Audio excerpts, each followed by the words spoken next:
It's not my fault. Please, be reasonable, be reasonable. No, I'm sorry. After The Guardian reports today that our Chancellor Rachel Reeves is going to, quote, use the spectre of Liz Truss's economy-crashing budget of 2022 to persuade Labour MPs to accept the steepest departmental cuts since the era of austerity dawned back in 2010. The Chancellor will tell her party she has decided to cut public spending rather than increase borrowing because of the risk of a similar fallout to that which followed Truss's decision to push for a wildly liberated economy supported by huge unfunded tax cuts. The rise in borrowing costs that followed hurt the poor more than the rich, Reeves will argue, in an attempt to rebut growing criticism that Labour has abandoned poorer people by cutting welfare, slashing £5 billion of the disability benefits bill alone, while simultaneously allowing the super-rich to escape any further taxes at all.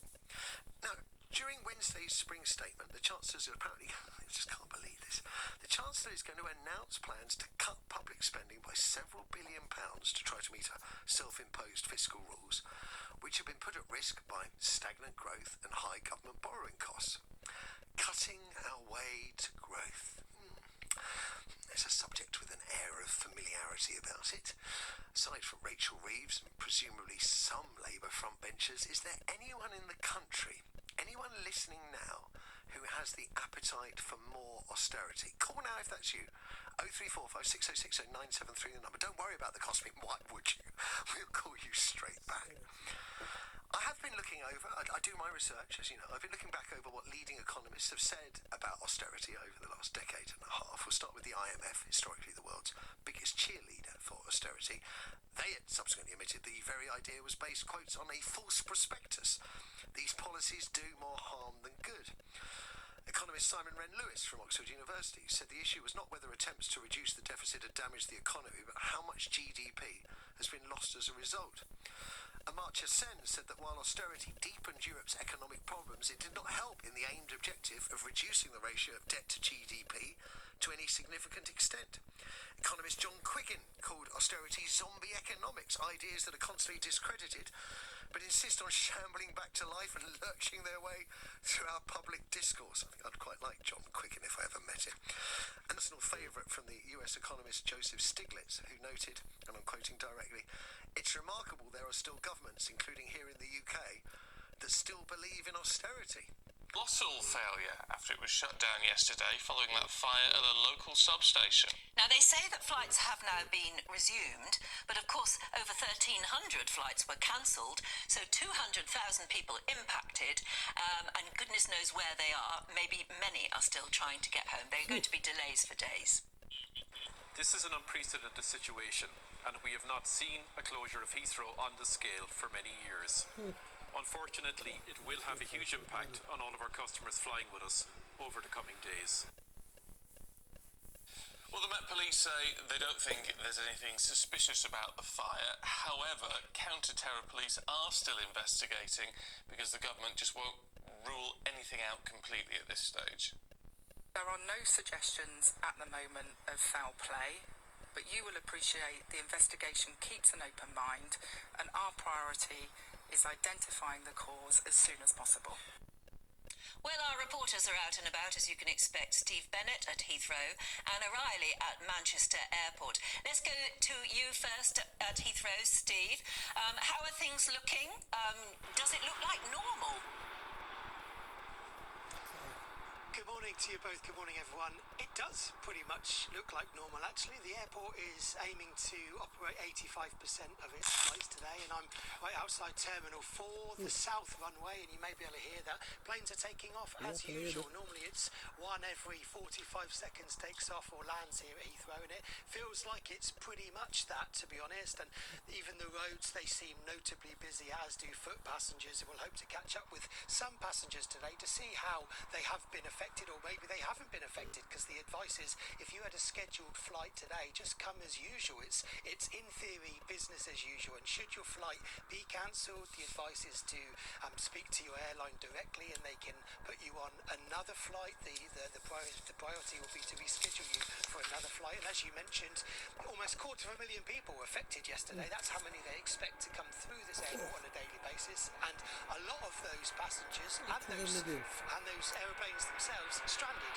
all over the country, all over the world, at different locations. And part of the process last night, when it started, when flight started at about 7 o'clock, was to get those planes to where they needed to be, to repatriate people to where they need to be, get staff back to where they need to be, so that capacity could run again today. And as you mentioned, that fire in Hayes, just a couple of miles away here from London Heathrow, caused devastation for this airport yesterday, but it does feel like it's back on course today, with passengers attending as usual, with the anticipation that their flights will go as scheduled. Oh.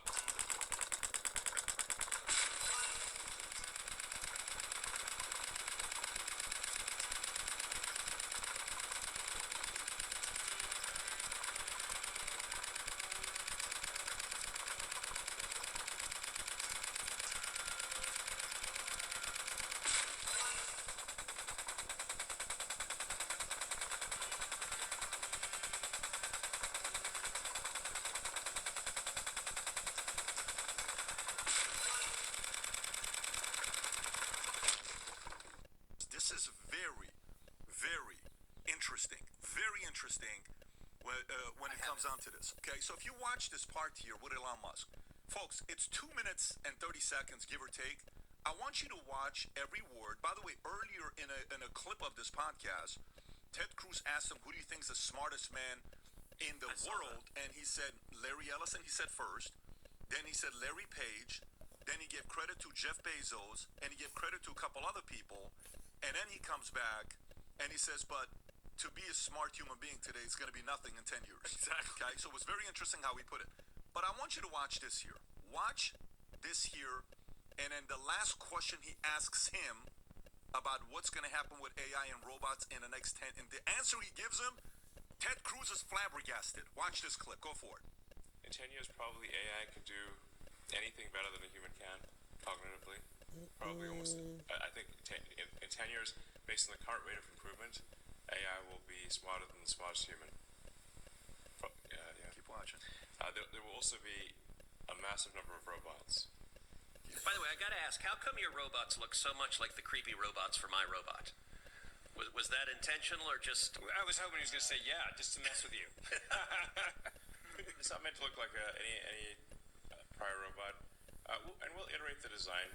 A lot of the robot parts are cosmetic. You'll be able to switch out the kind of snap-on cosmetic parts of the robot, make it look like something else if you'd like.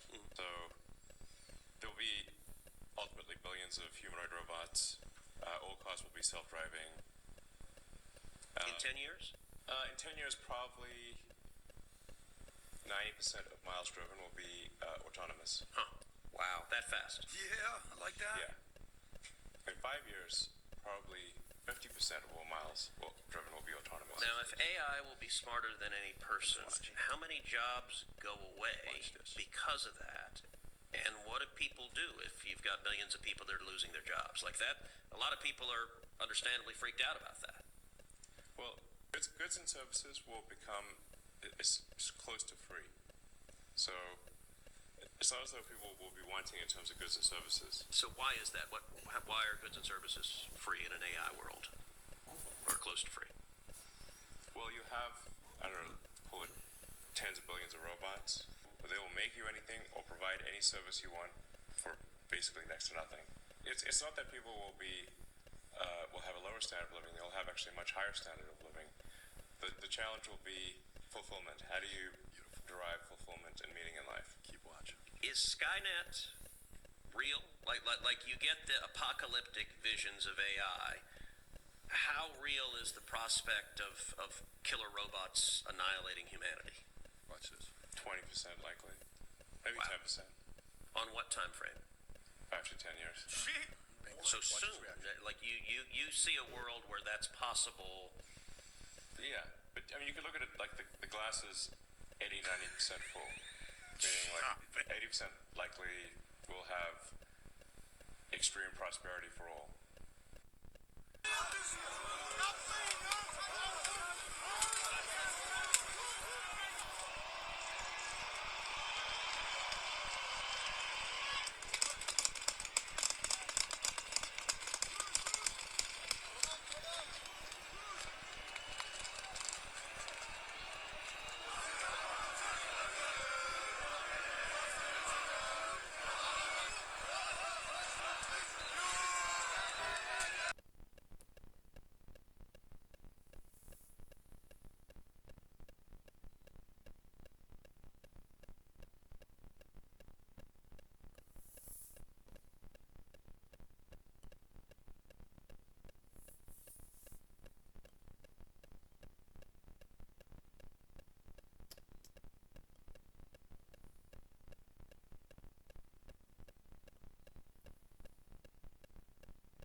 I'm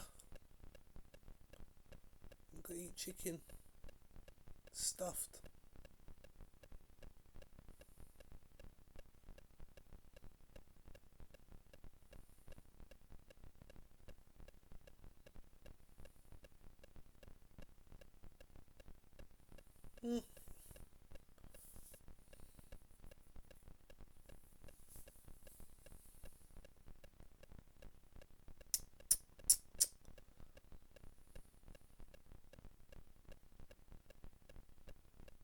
My days.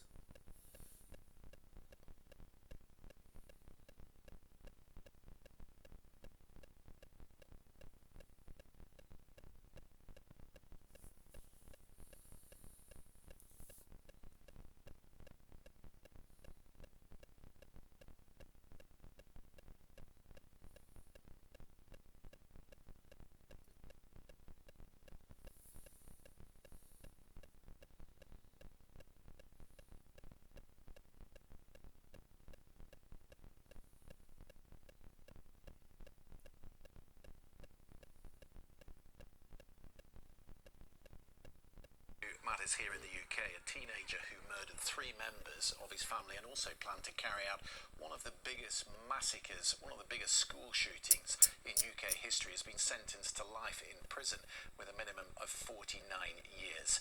19-year-old Nicholas Prosper killed his mother, Juliana Falcon, his brother Kyle and his sister Giselle in their home in Luton in September last year. Our correspondent Joe Black has more, in a warning this report does contain some distressing detail.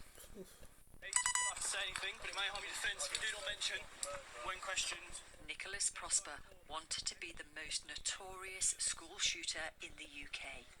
But this is the moment that plan is disrupted. Birmingham Road, I think we've got the offender. At this point, he's already murdered his family, and these officers at the end of a night shift happen to see him on the street. Their instinct tells them something's not right. They see blood on his face, and a shotgun and cartridges are found nearby. Sorry, I'm a bit rattled. Upstairs, just gone up to knock on the door, sorry. I heard a massive bang, sounded like a gunshot. Prosper, seen here leaving the flat where he lives, has just used that shotgun to shoot his mother, Juliana Falcon, his 13-year-old sister, Giselle, and his 16-year-old brother, Kyle. Kyle, who it is believed tried to stop his brother, was also stabbed more than 100 times. My gosh. Prosper then heads in the direction of his former primary school. One of the officers, who wishes to remain anonymous for operational reasons, says he now realises just how significant that arrest was. It was very overwhelming. Knowing that it was me and my crewmate that managed to prevent this from happening. People may think it's a bit of luck. At the end of the day, I'm sure my team, they would have had the exact same instincts. Sadly, he was targeting early years, so potentially 4-year-old children, where he intended to shoot children as well as teachers before finishing with himself. Where talks aimed at ending a strike by bin collectors have finished without a breakthrough. Rubbish has been piling up right across the city after nearly 400 refuse workers from the Unite Union walked out in a long-running dispute over pay. Residents say that the mounting bin bags pose a risk to public health, with rotting food attracting rats, cockroaches and foxes, and waste blocking access routes. This is quite literally kicking up a terrible stink in the city. Presidential palace, Sudanese army troops celebrate retaking this symbolic prize as they continue to advance. These were the scenes of the complex, the ferocity of the fighting in the hours before, clear at every turn. It is one of the army's most significant victories in the civil war so far. They've also retaken key locations in the city centre, pushing the rebel paramilitary group known as the Rapid Support Forces, or RSF, back. The Sudanese army spokesman appeared on state TV saying their forces had prevailed in large areas of the capital after a fierce battle. The Sudanese people are celebrating now in all social media from last night, all of them, every group, every single group I've been to, it's a celebration because they have been really waiting for that moment to feel the army has made significant progress and they can see the light at the end of the tunnel. Abdel Fattah al-Burhan's government and the Rapid Support Forces paramilitary group, led by Mohammed Hamdan Dagalo, known as Hemeti. Over 11.5 million people, a quarter of Sudan's population, have been displaced by the fighting, most of them internally. Famine has already been confirmed in these areas, affecting over 600,000 people, and 17 other areas have been identified as being at imminent risk of famine. As fighting continues in other parts of Sudan, it is the most vulnerable who face the greatest threat from famine, with aid agencies saying more needs to be done. Rate their advances, there remain many RSF fighters in the Sudanese capital, with fears of further battles ahead. Elon Musk at the Pentagon today are hearing about Defense Department cuts, and their thoughts are immediately going to the safety of their loved ones who are currently employed. Well, we're making our country strong. And when they see a thing like that and they hear that story about Elon and China, what they should do is realize that the New York Times is a corrupt institution, because I think they're the ones. They knew that story wasn't true. Nobody believed that story. People that, when I first called, they laughed when they heard the story. Nobody believed it. That the Pentagon was giving him a briefing on what war with China would look like, and he has business. No, they made that up because it's a good story to make up. They're very dishonest people. I have it with the Times, and you'll see more and more of it. To me, it's a very dishonest organization. But a story like that is made up. It's total fiction. And I just wanted to make sure. I called up Chief of Staff and I called up Pete, and I said, "Is there any truth to that?" Absolutely not. He's there for Doge, not there for China. And if you ever mention China, I think you'd walk out of the room. He wouldn't take it anyway. Estonia right on NATO's front line with Russia. But why does this matter? Let's break it down. The UK has 900 troops stationed there as part of NATO's defence strategy. Williams visiting them at Tapa Army Base to show support and oversee a military handover. As Colonel-in-Chief of the Mercian Regiment and a former military pilot himself, he's got a real connection to these troops. This visit comes as global tensions rise, with Russia's invasion of Ukraine putting its Baltic neighbours on high alert. Beyond military matters, Williams also visiting a school for Ukrainian refugee children in Tallinn, showing that this trip isn't just about defence, but also about diplomacy and humanitarian support. Oh, and he's checking out Estonia's renewable energy startups, tying into his Earthshot Prize initiative. So, is this visit just symbolic, or does it actually matter? Drop us your thought in the comments below. Follow for more updates on Global. Valentine's Day, 5 weeks before the UK enters lockdown. Outbreaks of coronavirus ravage Wuhan, with 1,380 deaths being reported in China and more than 63,000 infections. In Greater Manchester, the owners of A1 Fish and Chips decide to isolate despite nobody in the family being ill. They recently returned from China and decided to temporarily shut their West Houghton shop. Hello, dear customers. Because we had to travel before, so for responsibility and safe, we will stay at home 14 days to rest. We will be open on 21st of February 2020. Thank you for your concern. Bye. Bye.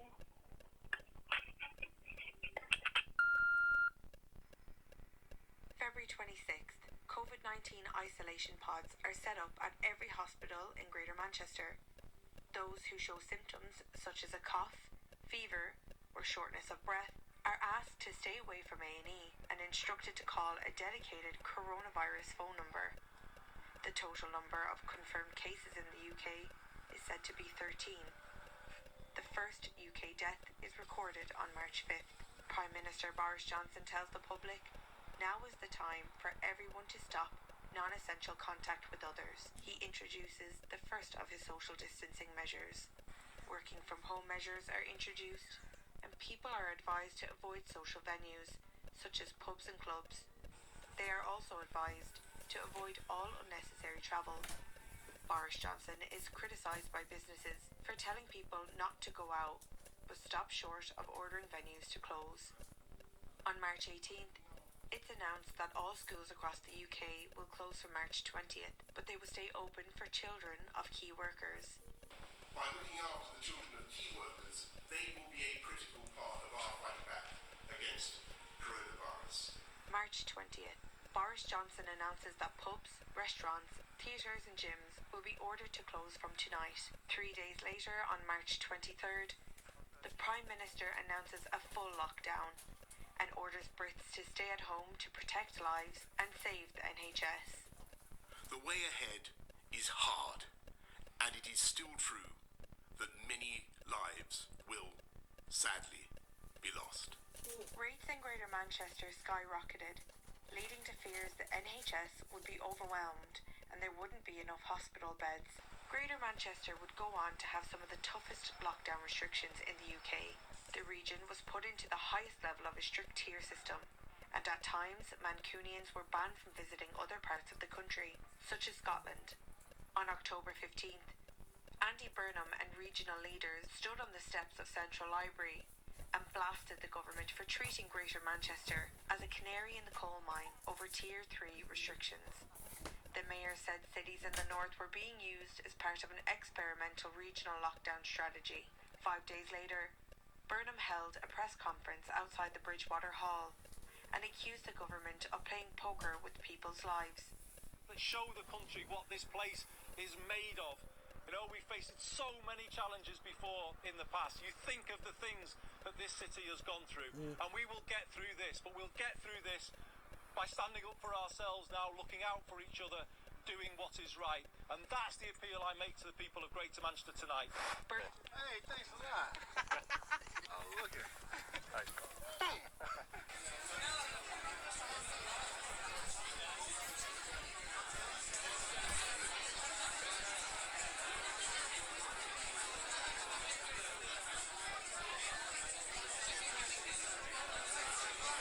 I think Muhammad Ali and I did something for the world because people in Saudi Arabia, China, Japan, all over Africa, Europe, they all stood up at weird hours of the morning and night to see that fight.